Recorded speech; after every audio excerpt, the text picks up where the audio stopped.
أعوذ بالله من الشيطان الرجيم بسم الله الرحمن الرحيم السلام عليكم ورحمة الله وبركاته الحمد لله والصلاة والسلام على رسول الله وعلى آله ومن والاه اللهم انفعنا بما علمتنا وعلمنا ما ينفعنا وزدنا علما تنفعنا به رب اشرح لي صدري ويسر لي أمري واحلل عقدة من لساني يفقهوا قولي أما بعد.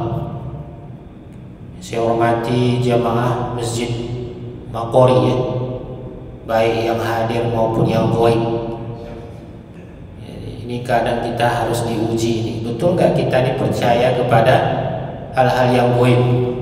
Cukup dipercayai aja, nggak usah ditemani. Karena kadang-kadang ada orang yang kebablasan berteman dengan yang goib. Malam ini kita akan coba menghayati, mentadabburkan, karena ini adalah Ramadan, bulan Al-Quran. Bukan berarti hanya dibatasi banyak-banyak baca Al-Quran, tetapi seperti Beo. Beo itu dia pandai berbicara, tapi dia tak ngerti apa yang dia bilang. Jangan sampai kita seperti Beo membaca Al-Quran, tapi kita tak paham dengan makna Al-Quran. Apa yang akan kita hayati, yang akan kita tadabburkan malam hari ini, yaitu surah Al-Baqarah ayat 186. Ayat 183 berbunyi tentang perintah ibadah puasa. Kemudian 184 tentang waktu ibadah puasa dan rukhsah bagi orang yang tidak berpuasa, ya kan?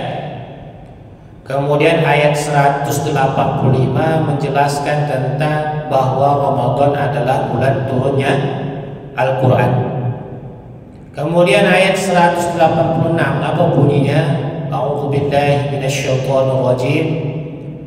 Wa idza sa'alaka 'ibadi 'anni fa inni qarib ujibu da'watad da'i idza da'an falyastajibu li wal yu'minu bi la'allahum yarshudun.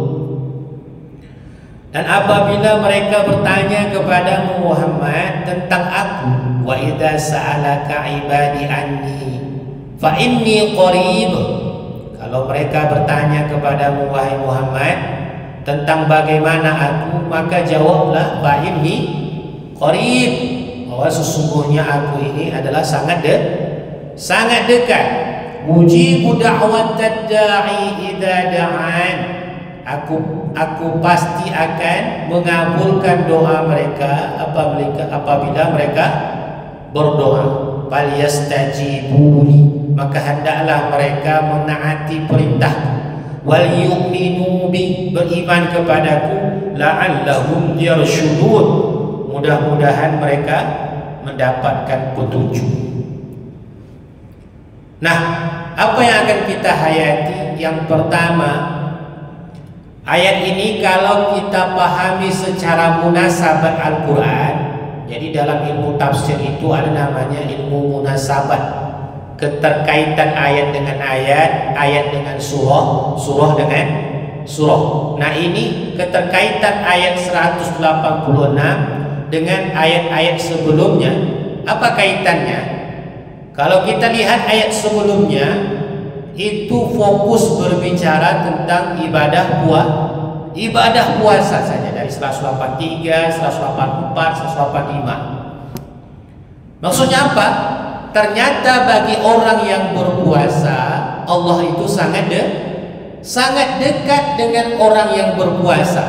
Makanya ada dalam hadis dikatakan bahwa setiap amalan itu Allah akan balas dengan 10 sampai 700 kali lipat kecuali puasa. Apa sebab? Kalau puasa Allah sendiri yang akan membalasnya. Wa ana ajza bihi, aku sendiri yang akan membalasnya, kata Allah dalam hadis qudsi. Mengapa langsung Allah yang membalas orang yang berpuasa? Menandakan betapa dekatnya Allah dengan orang yang berpuasa. Nah, orang yang berpuasa akan sangat dekat kepada Allah. Apa konsekuensi kedekatannya itu? Ujibu da'watad da'i idza da'an. Aku pasti akan mengabulkan doa mereka apabila mereka berdoa. Ternyata orang yang berpuasa itu doanya dikabulkan, mustajab doanya. Makanya ada di antara 3 doa orang yang tidak ditolak oleh Allah, la turaddu da'watahum, tidak Allah tolak doanya itu. Siapa dia? Inda shaim, as-shaim inda yuftir, orang yang berpuasa ketika dia berbuka. Nah, ini hati-hati bagi kita yang berbuka puasa. Meskipun senikmat apapun hidangan puasa itu, sesibuk apapun kita, jangan lupa berdoa. Apa sebab? Karena itulah waktu di mana doa kita akan mudah dikabulkan oleh Allah Subhanahu wa taala. Jadi orang yang berpuasa itu sangat dekat kepada Allah. Nah, kita kembali kepada ayat tadi, kata Allah, wa idza sa'alaka ibadi anni fa inni qarib. Ketika engkau ditanya tentang aku wahai Muhammad, maka katakanlah aku sangat dekat. Ketika hambaku bertanya tentang aku, hamba yang bagaimana yang dekat dengan Allah ini, kata Quraisy Shihab, ada 3 karakter seseorang itu baru dia bisa disebut sebagai seorang hamba. Maka perlu kita tanyakan ke hati kita ini masih layak, sudah layakkah kita disebut seorang hamba? Apa 3 karakter seorang hamba itu? Yang pertama, hamba tak pernah merasa memiliki suatu apapun. Jadi hamba yang benar itu hamba yang tak pernah merasa memiliki. Apa sebab? Karena segalanya milik tuannya. Ya gimana budak mana bisa mempunyai sesuatu? Karena dirinya sendiri pun dia tak punya. Jiwanya sendiri, raganya sendiri dia tak punya. Yang punya dirinya adalah Allah. Maka hamba yang benar itu dia tak merasa memiliki apapun. Ketika dia punya mobil, kendaraan yang mewah, rumah, bahkan pakaian, bahkan dirinya pun dia tak merasa memiliki. Apa sebab? Yang punya adalah Allah. Yang kedua, hamba tak melakukan apapun kecuali atas izin tuannya. Nah, hamba ini yang dekat kepada Allah. Hamba tak akan melakukan apapun yang haram-haram.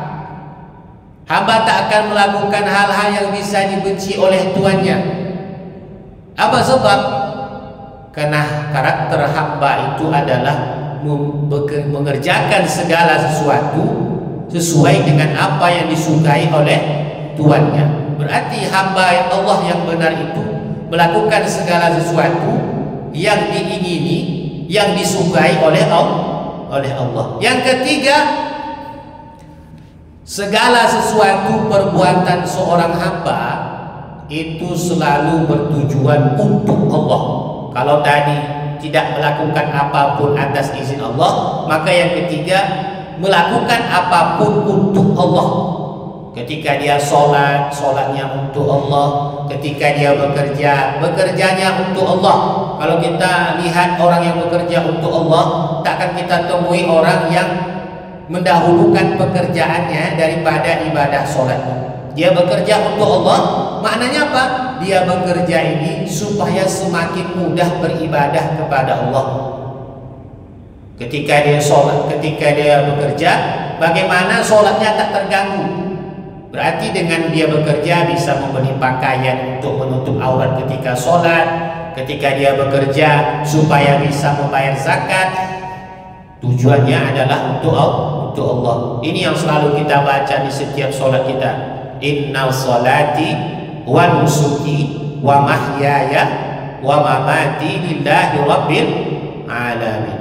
Nah, yang menjadi pertanyaan, sudah sesuaikah bacaan kita 5 kali sehari semalam dengan perbuatan kita? Sudah sesuaikah bahwa hidup kita, mati kita benar-benar untuk Allah atau tidak? Atau bahkan selama ini kita gunakan hidup kita hanya sebatas untuk jabatan, untuk menumpuk-numpuk harta? Maka kalau seperti itu tak sesuai lisan kita dengan perbuatan. Kalau 3 ini benar-benar ada, maka layaklah kita menjadi seorang hamba. Apa yang pertama tadi? Hamba tak merasa memiliki apapun. Hamba tak melakukan apapun kecuali atas izin Allah. Hamba melakukan apapun tujuannya adalah untuk Allah. Kalau sudah seperti ini karakter seorang hamba, maka benarlah hamba itu dekat kepada Allah. Wa idza sa'alaka ibadi anni fa inni qarib. Hamba yang seperti ini pula yang dijelaskan oleh Rasulullah, aqrabu ma yakunul 'abdu ila rabbih wa huwa sajid. Hamba yang paling dekat kepada Allah adalah hamba yang ketika berada dalam posisi sujud, yakni ketika dia sholat, dia sangat dekat kepada Allah. Maka Allah Rasul anjurkan kepada kita apa? Fa'akthirud du'a, maka banyak-banyaklah berdoa. Ketika sujud kita dekat kepada Allah, maka gunakan momentum dekat kepada Allah itu dengan banyak-banyak berdoa. Kalau kita dekat dengan gubernur, dengan dekat dengan wali kota, tentu sangat sia-sia kalau kita tidak meminta segala yang kita inginkan. Demikian ceramah yang singkat ini, didengar oleh yang hadir maupun yang goib. Mudah-mudahan jadi ilmu yang bermanfaat. Subhanakallahumma wa bihamdika asyhadu an la ilaha illa anta astaghfiruka wa atubu ilaik. Assalamualaikum warahmatullahi wabarakatuh.